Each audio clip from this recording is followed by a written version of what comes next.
This is the Detroit Sports Podcast Network. It's a special edition of the Wrestling Perspective Podcast. What's going on? Dennis Farrell here. No P.D. Williams on this special edition podcast, but he will be here later in the week to record the regular scheduled Wrestling Perspective podcast with myself and him. I've tried to record this intro 3 or 4 different times. I'll be honest with you guys, I had an opportunity to sit down with Sami Callihan, who right now is one of my favorite people, not even wrestlers, but just people. I wanted to keep the integrity of the Sami Callihan character while trying to get his views on wrestling and just different things and show everybody a little peek inside who Sami was. So I was nervous. I'm not even going to lie to you. I was nervous. Here is a guy that I could sit down for 2 hours, 3 hours, 4 hours and just chat away with, who is one of the most amazing, kind guys you will ever meet. And look, I'm not kissing his butt right now. He's not even here, okay? It's just me and you. I went to an independent show this weekend and watched him shake every hand, talk to every person, sign autographs. He gave a shirt to a young fan who was nervous. This is a guy who loves the business and sometimes gets a bad rap from people. He doesn't have a bad attitude. He is one of the most amazing, cool people in the world. And he's one of those guys that one day I will be glad to call a friend. I hope we get there one day. So this is just a little something of me and him sitting down, just chewing the fat, getting to know each other. I think this might have been the longest conversation we had to date. We've talked here and there, 5 minutes, 10 minutes, 12 minutes throughout the last year. And I got to tell you people, I wish everybody knew the Sami Callihan I know, because he is one of the coolest guys around. And I hope this interview is if anything entertaining. Okay. I will tell you 90% of this podcast is me being a fanboy. And I don't know if I should apologize for it or just warn you ahead of time. Just go in and enjoy it. He's not talking anything newsworthy. There's no big wrestling headlines here. This is just Sami Callihan talking to me. And it was fun. And I had a blast. And I hope I get to do it again. Because this truly is one of the smartest guys around. And maybe next time I'll be a little more professional. I didn't really know what to expect going into this. I just want to warn you guys. But I thought this was fun. And I hope you will agree. Please feel free to tweet me at Dennis77Farrell, Farrell. Let me know what you thought.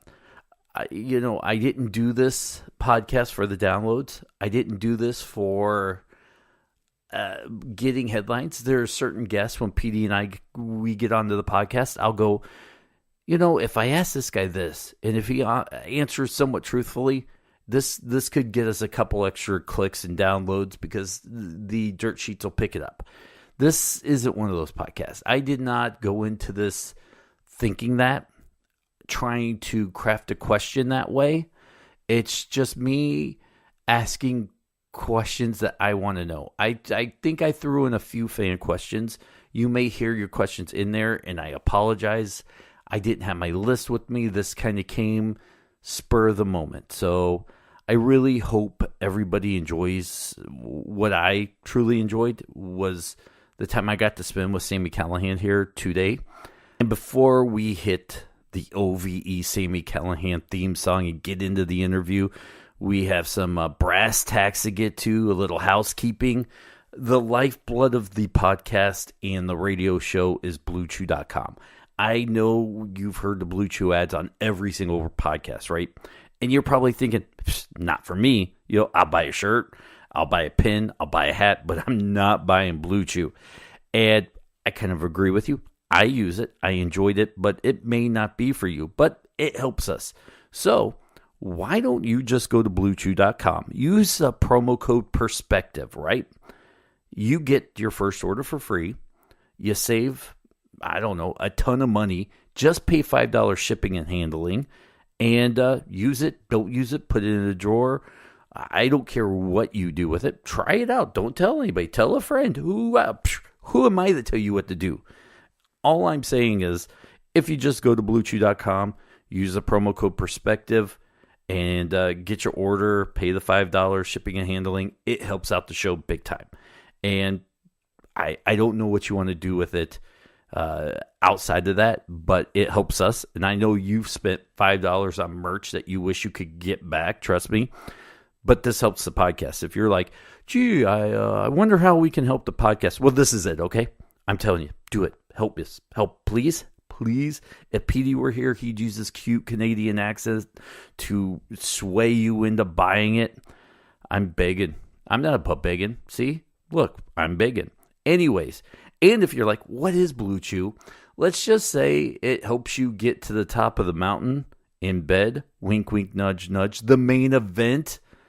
You can headline your own pay-per-view in your bedroom with your missus, or if you're a woman and let's say you're dating a mid-carder and you wish you could elevate him to the main event in the bedroom, this is what Blue Chew does. It's chewable, so it works twice as fast as a pill.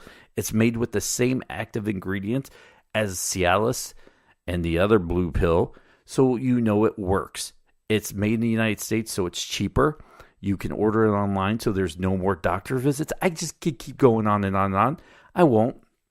So just go to BlueChew.com. Help us out.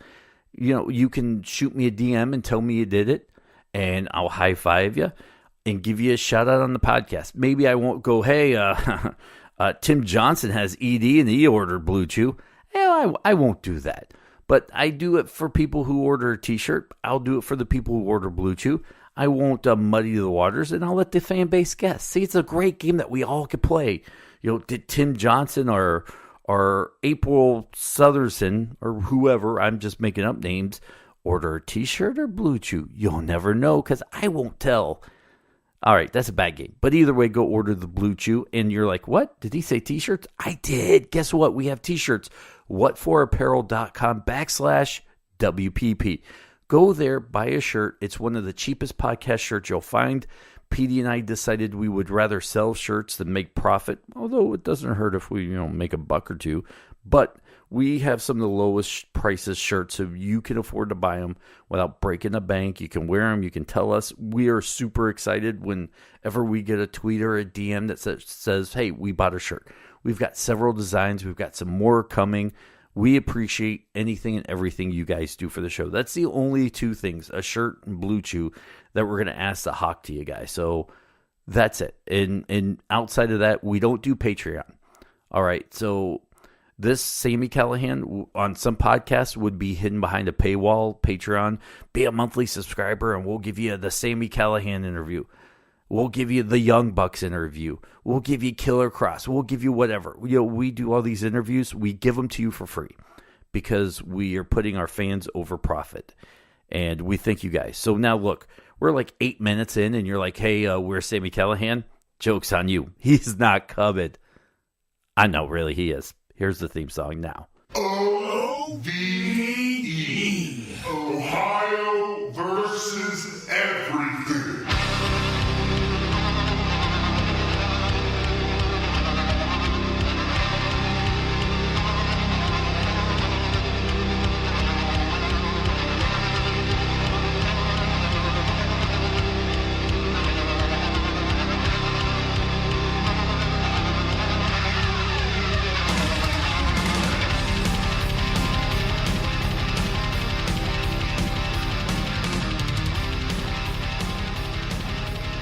It's not very often that this guy takes time out of his night and spends it with other people on a podcast. One of the very guarded wrestlers in the industry. I'm lucky enough that he's donating some time to the Wrestling Perspective. I'm talking about the one, the only, the draw, Sami Callihan. Thank you so much for your time, bud. That is the type of introduction I am talking about. See, you actually respect the draw. See, I'm going to be okay with you tonight because you're actually showing me the respect that I deserve. I am a fanboy of you, and I don't want to talk. As you should. I am. As you should. So you were one of these guys that, Petey and I had you on several months ago, and it was a 5-minute interview, and everybody was clamoring for more because you don't talk very often unless, you have something to say. And I feel I'm kind of geeking out here. I'm not even going to lie to you because you're, like I said, very guarded with who you talk to. Yeah, there's too many people out there nowadays that run a podcast or a radio show that might only have like 5 or 10 listeners and act like they're an actual journalist. And that's the problem with professional wrestling right now and just social media in general.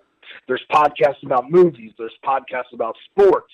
There's podcasts about any avenue of life. And there's people trying to voice their opinions on things that they have absolutely no clue of what they're talking about. Do you listen to many podcasts? I do.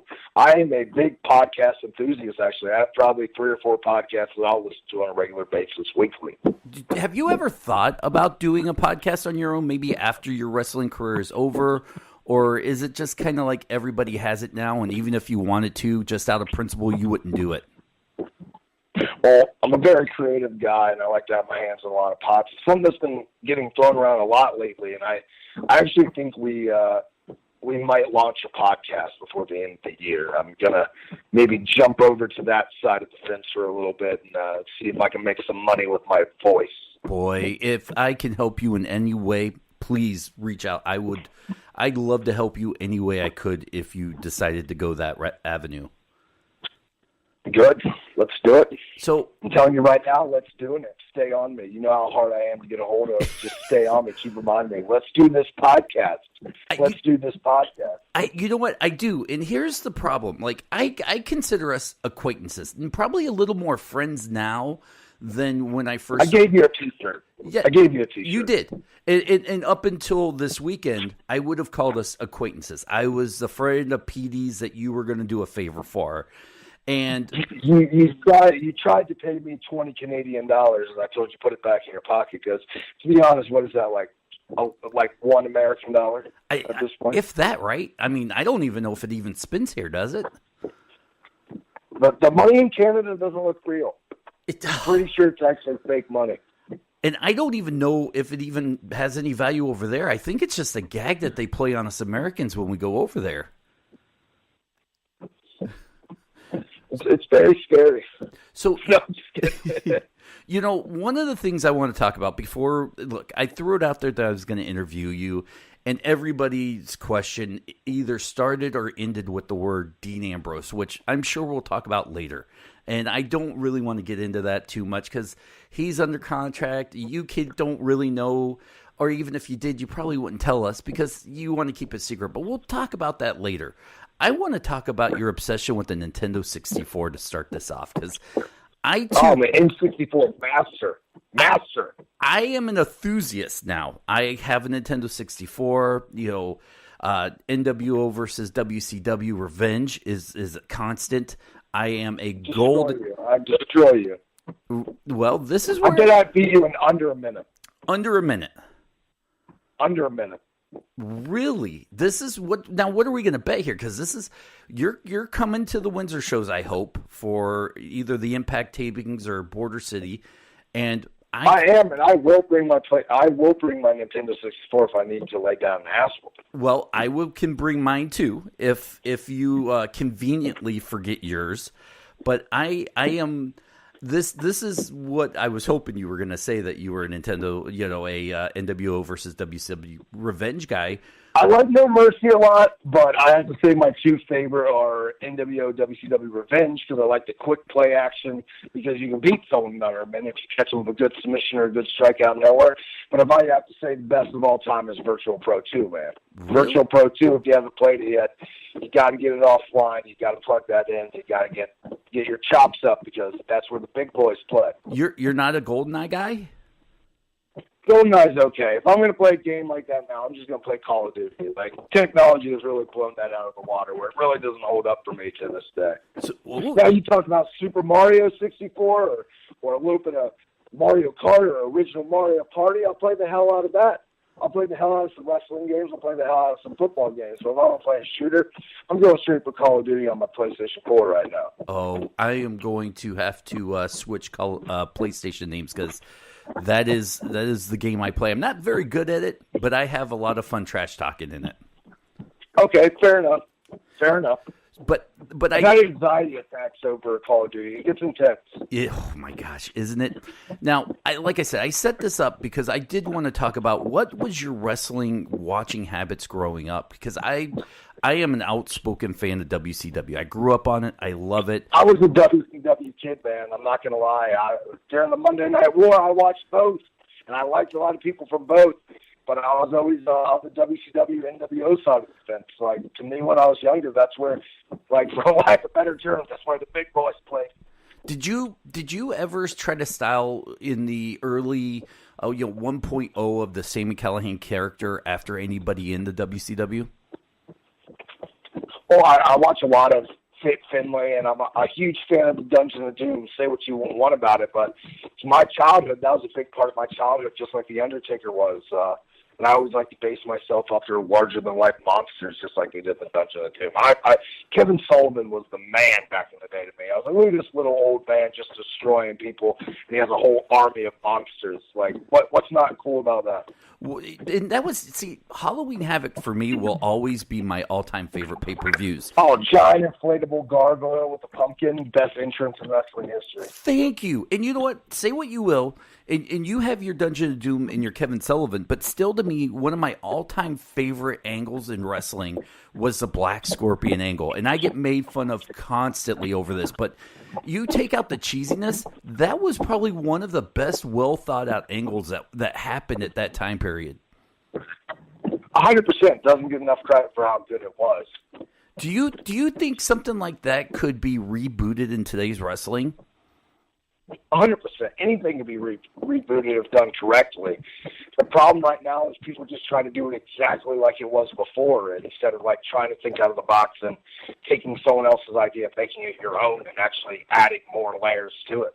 Like if you do it exactly, it's not going to work. But you spice in a little bit of technology from today's day and age, and we're off to the races. See, that's one of my complaints when I listen to some of these old school bookers. I won't call anybody out by name who have podcasts, and they complain about today's wrestling where they don't evolve in their like for today's wrestling. It has to be and I think they're just looking back at their nostalgic acts and being like, this is the best. But I think professional wrestling right now is better than it's ever been from an athletic standpoint and a story standpoint.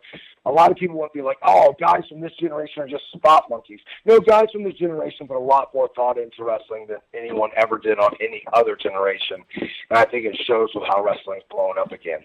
You know what? You mentioned the spot monkey stuff, and I think I agree with you because I think that's part of the revitalization of independent wrestling where, the group that was kicked in the face the most by critics was, the Young Bucks. Oh, they're just super kicking and spot monkeys. They're ruining. The Young Bucks are probably millionaires right now from the fan base they built off their form of entertainment, so they must be doing something right. Exactly. These are the guys that, 2 years ago were getting buried by everybody, are now the linchpin of revitalizing the independent circuits. I think that they changed the wrestling business. 100%. I think that and podcasts, believe it or not, I kind of equate this to like the 80s in the stand-up comedy industry, where in the 80s, stand-up comedy had never been bigger. Every corner was a comedy club, comic acts everywhere. 90s, it dies out. Then the inventions of the podcast come out. Now all these comics have podcasts, and comedy has never been better since the 80s now. No. I'll listen to the Joe Rogan podcast on a regular basis. I'll listen to the Mark Maron, who I consider kind of the godfather of podcasts. I'll listen to him regularly.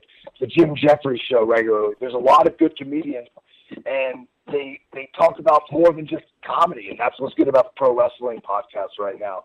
The good ones, like you look at Jericho's podcast or Colt Cabana's podcast, it's not just about wrestling. It's about life. It's about connecting with people outside of their element. Is there if you were to make the switch into podcasting, who would be your number one want to interview guy?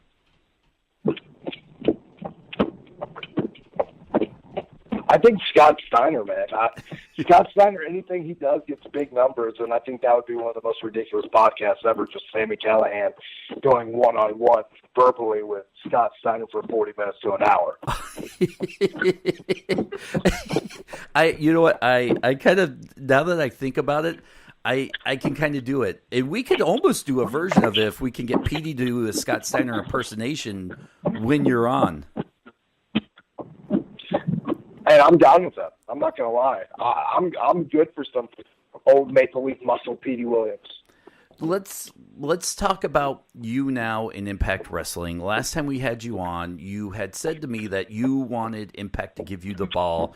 You wanted to be the face of Impact. Do you feel like they have given you the ball right now, or do you kind of think that they should have done, or you could have done, or somebody could have done a better job of giving you the ball? Because as a Sami Callihan fan now, I will say this before you say anything else. I don't know why you haven't had a major title just yet. Well, I don't know that either. I just got my first heavyweight championship match against John Morrison this past week in Smash. I'm pretty sure it did pretty good business. But I can't harp on Impact Management right now because it's the first company to actually give me the ball without restraints or without handcuffs and actually let me go out and be myself. And if you look at my 2018, the 2018 was the best year of my entire career. And I think 2019 is going to blow up into another echelon. Now, how hard do you think it is to build on this as for Sami Callihan? As you said, look, the industry, phenomenal. There are a million places now you can work, and you can work on 10 The door is wide open for me right now. I don't care what company. I'm saying right now I'm one of the hottest commodities in all of wrestling. I'm the hottest commodity in Impact Wrestling, as you see, as voted by the fans, even though I'm the most hated guy in Impact Wrestling history. I won Match of the Year, I won Moment of the Year, and I won Wrestler of the Year. So 2019 is a wide open door for me that I'm about to kick open. Do you reflect a lot on what you're doing? I know there are some guys that don't even think once it happens and they move on. There are some guys that can reflect back. Well, I'm looking onwards to the next step of my career and seeing how I can capitalize on any buzz I have or ride the momentum of any great match that I have. I asked. I'm never satisfied. I'm not a complacent person. It's never enough.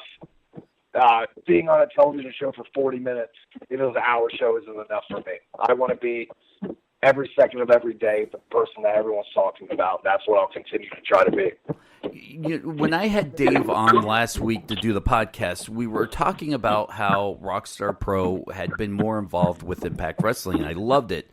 And I really felt like there was an opportunity to turn Rockstar Pro, especially with what OVE has done and is doing right now, into like the NWO version of Sold Out, where you do a invite only to Impact wrestlers, kind of like NWO Sold Out, where it was, OVE Sold Out or whatever you would call it. And I think we've already started doing that. If you look at the Twitch show that we ran with Impact back in December, we sold that show out in Dayton on a week's notice, and then we were one of the most successful Twitch shows they've ever put on. And I think that's going to continue to grow. We announced that on March 1st that Impact Wrestling is coming back to Dayton at Rockstar Pro, and we're going to knock it out of the park again to show exactly why Dayton and Ohio truly is the epicenter of professional wrestling does. There's no one that's going to tell us anything different. If anybody is around Dayton hasn't been to a Rockstar Pro show, I went for my first one over the weekend and I was blown away. I didn't know what to expect when I showed up, and I got there, and it was an amazing. Between the Rockstar Pro and Wrestling Revolver, which is my other company that I run, we sell out shows there all the time. We're moving into a bigger and better building. March 1st is actually our very first show in that building. We outgrew our past building, and it's just going to get bigger and better. I ran a show last year at the Rockstar Pro Arena under the Revolver banner, and I had Naito on the show. Yep, I actually got Naito to come and wrestle a show in America that was up in the Ring of Honor, and we sold out that show in under 4 minutes. So we must be doing something right out here in our Midwest territory right now. When you set up a show, when you book a show, do you kind of equate the way you book to maybe somebody else's way? I guess I'm asking, what is your influences? I have my own way that I've built upon learning from great minds under the wrestling business. I'm not tooting my own horn, but I've been able to have meetings with Dusty Rhodes when I was at NXT and have him slowly teach me how to break down and write a television show. I've had great conversations with some of the best bookers from all over the world. I've had great conversations, and I've been on the learning tree of Gabe Sapolsky, another guy that's helped blow up independent wrestling over the past 15, 20 years. I've got to pick the brain of a lot of successful people, and I've kind of took bits and pieces of everyone that was successful and worked them into my own method. And my own method is I want all my wrestling shows, and the way I look at wrestling is the buffet of professional wrestling. I have a little bit of everything for someone. It doesn't matter what style you like. If you like hardcore, we got hardcore. If you like high flying, we got high flying. If you like comedic wrestling, we got comedic wrestling. I like to have a little bit of everything to just knock someone's socks off, so a show will never become monotone, and a show is always keeping you guessing of what's going to come next. You recently Impact lost Abyss and Sanjay Dutt, who I've been backstage. I see what they do. They've replaced them with... I'm not going to lie. That's going to suck. Those are two guys that's been there since day one of me being there, and it's going to be weird not having them around. Abyss is an amazing dude. He's a legend, legitimate legend, and it was awesome getting to work with him the time I did. And Sanjay Dutt's another guy that's just one of those younger guys, producers, that's finally getting a chance to run things backstage, and he's going to knock it out of the park wherever he goes.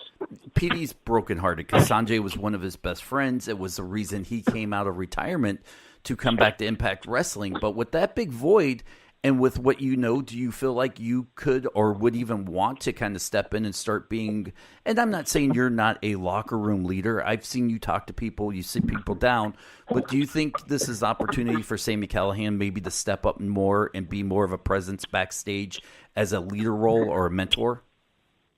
I don't really know, man. Like, never say never. Right now, I'm not going to lie, I'm pretty selfish. I'm worried about myself and becoming Impact World Heavyweight Champion. I think me doing something like that in the backstage area is something that's a conflict of interest, and I'd rather worry about myself right now than worry about someone else. Now, let's talk about the move to the Pursuit Network. Let's not talk good or bad about it. That's, yet to be seen and what the outcome of that is. But a lot of talk is now that the move to Pursuit is happening, there's going to be a change in the way the show is going to be written. Are you excited? Yeah, we can be more. The one good thing about Pursuit is Anthem, our parent company, has invested interest and invested stock in this smaller network that could blow up at any time. So we're going to be able to really push the boundaries and do what we want. And I don't even think people realize how big this Twitch deal could really be if it blows up the proper way. It's already doing great numbers. And the way people watch their content now, like, television is never going to completely die, but television isn't what it used to be. Wrestling programs around the world aren't doing the best ratings on television, but I think there's more people actually watching professional wrestling right now than there ever has been before, because people watch their content differently. People have networks. People watch Hulu. People watch Netflix. People find ways to watch their content the way they want to watch it. And now if you have internet, you have Impact. So anyone around the world can watch Impact whenever they want. No, I agree. I think just the move in itself off of Pop, I think that was a lateral move. But then you open up the ability to now show your show on Twitch. That's huge. That is a game changer. Look, Pursuit doesn't have the sexiest name out there, but do you really need the sexiest name right now? I don't think so. And every time Impact has broadcast live on Twitch with their Impact Wrestling television show, it's been one of the top 15 shows watched on Twitch that day or that week. And that's huge when you really think about it, because there's streamers that get millions of views weekly. And I don't think people really realize how big the internet community in video games and that echelon of people really is. Do you mentioned that the door's open for you to go other places, and I totally respect that. But do you think there are a few new companies out there trying to sign wrestlers to exclusive contracts? Do you think that is a kind of a dying thing in today's independent wrestling, the exclusive contract? No, exclusive offers are never going to die. I'm under somewhat of a big exclusive deal of Impact. Like, I always wrestle under their banner now for the foreseeable future with my deal. But I'm still going to be able to build bridges and fill gaps, because Impact's willing to work with other people, and they're willing to realize that screw it. Like, if you're not WWE, we should all be working together to truly make the alternative and truly make professional wrestling better for all the boys so we can all make better money. I'm curious, because you also wrestle with MLW. Do you think, and I don't know if there's a relationship there. I'm not a dirt sheet guy. I don't know any of the inside workings. But from a guy that has kind of bounced back and forth and knows each company, do you think they could learn a thing or two from each other? 100%. And I think they're both open, and I think it's going to change a lot of opinions in wrestling over the last year of how partnerships work with MLW and Impact. They're probably going to hopefully share talent this year. They're obviously working together WrestleMania weekend so they can both run amazing shows and doing a little bit of a talent trade. And I think that moving forward just opens the doors for a lot of interesting matches that people want to see that you obviously couldn't see anywhere else. When Sami Callihan isn't wrestling, is he watching wrestling? What is some of your interests outside of it? Because I guess me as a romantic, romanticizing, guys that I watch and love, I just imagine they're sitting on the couch watching any kind of wrestling when possible. So I'm naive enough to, I guess I would say, that I'm floored when someone isn't watching wrestling. Well, I do. I watch our show every Thursday, and I try to keep up on all the other companies and what's going on in the indies. So I like to have my thumb on the pulse of what's happening and what's getting over in wrestling right now. But outside of there, dude, I'm a busy man. I have my hands on a lot of projects with running my company, the Wrestling Revolver, or working on films, or editing, or working on websites, or working on graphics, or a bunch of different avenues. So looking at opening a small restaurant here soon. Like, I'm always looking to better my life and to do something creative because I get bored really easily, and I always got to be working on something. Are you a foodie? You're opening a small restaurant. Our new Rockstar Pro Arena, we actually got approved for a food license, and we're looking to open a small restaurant out of our building called Turnbuckles and Brews that we're going to be opening up on March 1st. I can envision maybe a bunch of live podcasting there. 100%. And a lot of dope concerts and a lot of sweet wrestling shows. Oh my God, that is so cool! I will come out for that. I don't know if it'll be March 1st, but trust me, I will absolutely come down. I had a blast like I said, at the Rockstar Pro show, so that was pretty... And little known fact, the actual owner of Rockstar Pro, one of our partners in a lot of our ventures, C.W. Scott, is actually an amazing cook, and he's a vegan. But he doesn't only cook vegan food. He has cooked the best steak I've ever had in my life, and having him head up all the food department is going to be great because he's the best cook I've ever eaten any food out of from my entire life. Oh my gosh, I am a sucker for a good steak. So you had me at steak. At our Rockstar Pro Arena, like, we run our weekly Wednesday shows, and we run our big shows on the first Friday of every month. But there's a lot of times, like, he'll just bring the barbecue and cook food for all the boys. And even though he's a vegan, he's cooking some mean steaks and some mean chicken. And then he also cooks vegan options for the vegans on the show. So it's a win-win situation for everybody. Nice. Let's switch gears here to something that's going to be hard to talk about for both of us, and it's the Dean Ambrose, Jon Moxley situation. I have to bring it up. I mean, I had probably, when I announced it, I was doing this, any questions, I had easily 100 email of, Switchblade conspiracy, have you talked to him, is he going to be OVE? My guess is he's going to be a guy that hits the independent scene and not sign a contract.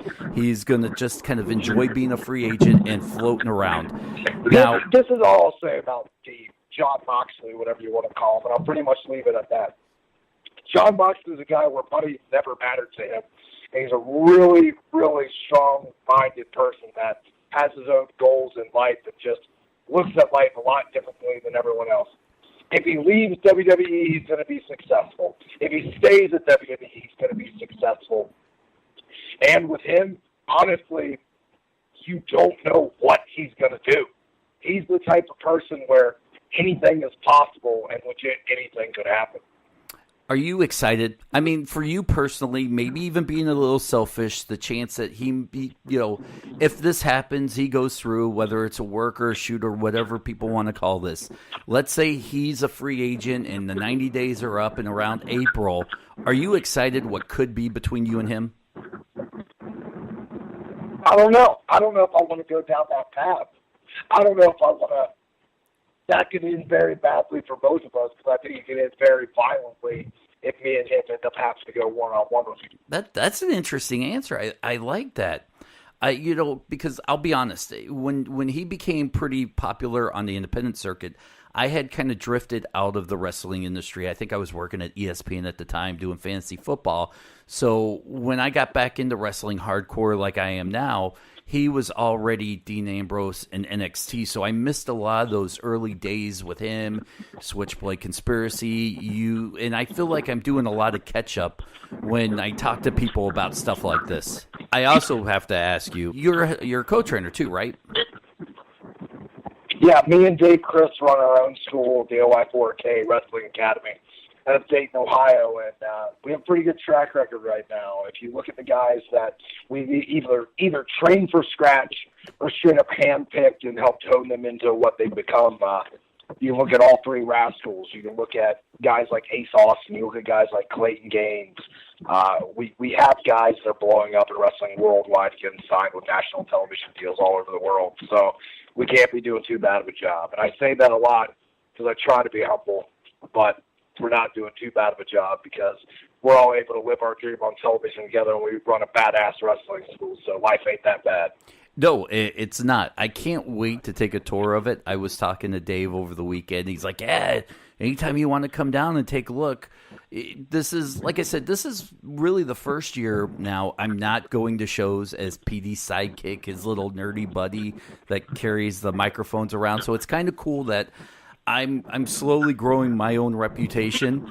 And, part of that is now being invited, going out to shows and learning how. Wrestlers like animals, man. Like, at first, it may take a little bit to get them to drop their guard, but as soon as they do, wrestlers are some of the best people I've ever met in my life. And they take people in as family and they treat them as their own once you really get over with them and earn their respect. Absolutely. Dave has become one of my fastest friends in the industry. We sit, we talk about other things outside of wrestling. And I have so much fun now because the way I'm trying to, it's like you sit down and you learn that a guy that, draws blood, spits, and throws people through tables, loves the Cleveland Browns, loves the Cincinnati Bengals, is a huge football fan, a Nintendo 64 master. It's so cool to learn the things outside that, these guys are known for. Yeah, I'm a pretty cool dude, man. That's what I hear, and I'm learning that. What do you want to accomplish now once your career's over? I know it's a hard question. Do you picture yourself in the wrestling industry for the rest of your life? Do you think that there's a different path that you may want to go down? I think honestly I could choose any path I wanted to. If I want to get into film or editing or graphic arts, I could do that easily. But I'm pretty good at this thing called professional wrestling, and I think I'm probably gonna have a job with that for the majority of my life. But I'm a guy, you never know what I'm going to do. Like, I'm probably always going to have my hand in professional wrestling no matter what, but that doesn't mean I might not get into films. That doesn't mean I might not get into editing or directing. Like, you never know what Sami Callihan is going to do because people don't know me behind closed doors, and I like to keep it that way. I like for people to only know what I put out there because if they actually knew what I did behind the scenes, they probably have a lot more in common with me than they have could even ever realize. Yeah, we don't want any of that. Outside of wrestling, what piques your interest? Outside of the money part of wrestling, what piques your interest? Is it the creativity aspect of wrestling? Is it the physical violence? It's melodrama. It's the most pure form of entertainment there really is. There's no second take. It's one take. You go out there, you put on a show, and you bare your heart, you bare your all. There's not another professional that's like that anywhere in the world. There really isn't, and that's why I'm a 41-year-old grown man that enjoys it every week. I enjoy, Impact, WWE. I love the independent scenes now. I just love the evolution of what wrestling has become. 100%. And I'm in a different part of my life right now. It's like I get more gratification out of seeing people that, like, I've met on a personal level or I've had invested interest in, just absolutely killing it and just watching them grow over the years. Seeing what Becky Lynch has become is absolutely amazing. Seeing what guys like Braun Strowman have become, or the Revival, guys that were in the trenches with me at another place and busted their ass and are killing it on a huge platform. Just like me, if you look at a lot of my friends, like we're all over the world working for different companies, but we all have the same goals and we're all working towards the same thing, and that's changing professional wrestling business for the better. And to wrap this up, I would be remiss if I didn't bring up AEW and what they're doing and how amazing it is as a wrestling fan, because it really feels like a rebirth of almost like the WCW with the way they're doing things. Is this a problem for you? Because I'm starting to worry now as I'm trying to go from being a fan to a journalist, and I don't even really like that word because I think I'll always be a wrestling fan. But with all the hype constantly that's coming out, do you think there's an opportunity that they could burn out the fan base a little too early before they start, really getting going? No, I don't think fans are ever going to get burned out, because if people really get burned out on football, when you're a football fan, you're a football fan. Or music, if you're a music fan, you're a music fan. It's hard to get burned out on something like that. And there's so many options now that if you get burned out on one product, you can go to another product with a click of a mouse. And finally, I guess I have to ask this. I don't want to. Have they contacted you? This is like the quintessential interview question now. When you hear a wrestler on a podcast or a radio show, has AEW contact you? And I feel dirty for asking you that question, Sammy, but I kind of have to. Yeah, I'm not going to answer that either way. I'm saying right now I'm under contract with Impact Wrestling. I love being at Impact Wrestling right now. I'm going to be one of the people that makes Impact Wrestling one of the top companies in the world.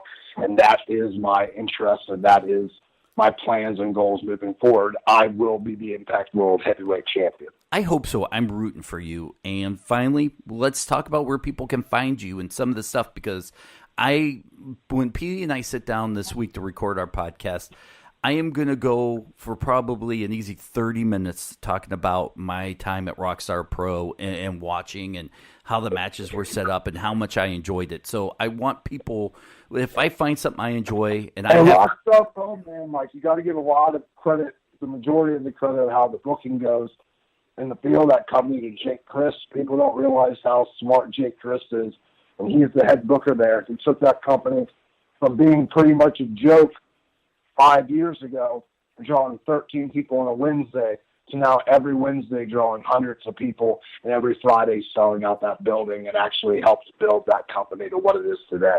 So definitely go check out Rockstar Pro. Sammy, is there anything else you want to tell people to find real quick before we let you go? Yeah, check out my company and my brand of professional wrestling that myself and David J. Chris run together, called the Wrestling Revolver. We run big shows all over the country, including we'll be running our third annual Pancakes and Pile Driver show, WrestleMania weekend. That's always the talk of WrestleMania weekend. You can check those out on all social media platforms at PW Revolver, or our sweet website at ProWrestlingRevolver.com. You can check me out on the social media. I don't have a Facebook. Facebook bores me. But I do have a Twitter at the Sami Callihan, or my Instagram at Official Callihan. Sam, thank you so much for this time. I really appreciate you sitting down and talking to me.